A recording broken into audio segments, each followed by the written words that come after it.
एक पुराने और कशादा घर के सहन में दोपहर की सुनहरी धूप नीम के दरख्त के पत्तों से छनकर जमीन पर नक्श व नुगार बना रही थी, जहां बरसों बाद 3 सहेलियों की महफिल जमी थी।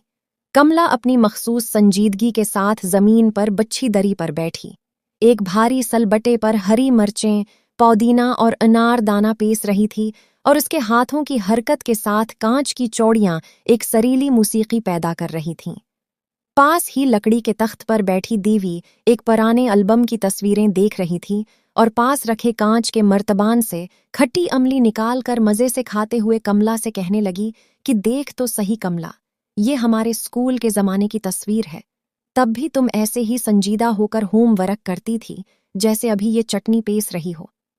कमला ने माथे से पसीना पूंछा और मुस्कुराकर जवाब दिया कि और तुम तब भी सिर्फ दूसरों का लंच बक्स साफ करती थी और आज भी तुम्हारा ध्यान सिर्फ उन अमलियों में ही है।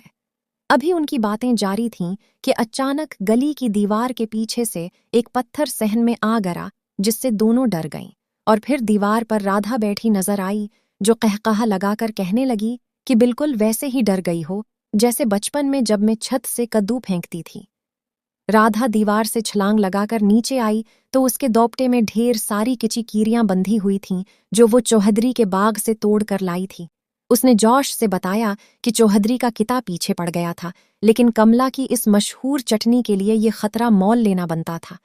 अब तीनों सहेलियां एक दायरे में बैठ गईं। राधा कीरियां छीलने लगी और पुरानी यादों का दफ्तर खुल गया। राधा ने वो किस्सा छेड़ दिया जब उन्होंने मास्टर जी की साइकिल की हवा निकाली थी और कमला डर कर छिप गई थी, जबकि दीवी ने सारा इल्जाम राधा पर डाल दिया था।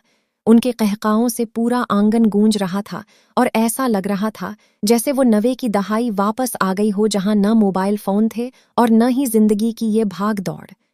दीवी ने एक लम्हे के लिए खामोश होकर कहा कि शहर में तो पड़ोसी को पड़ोसी का पता नहीं होता, वहां की हवा में वो खुशबू नहीं जो उस मिट्टी और उस आंगन में है।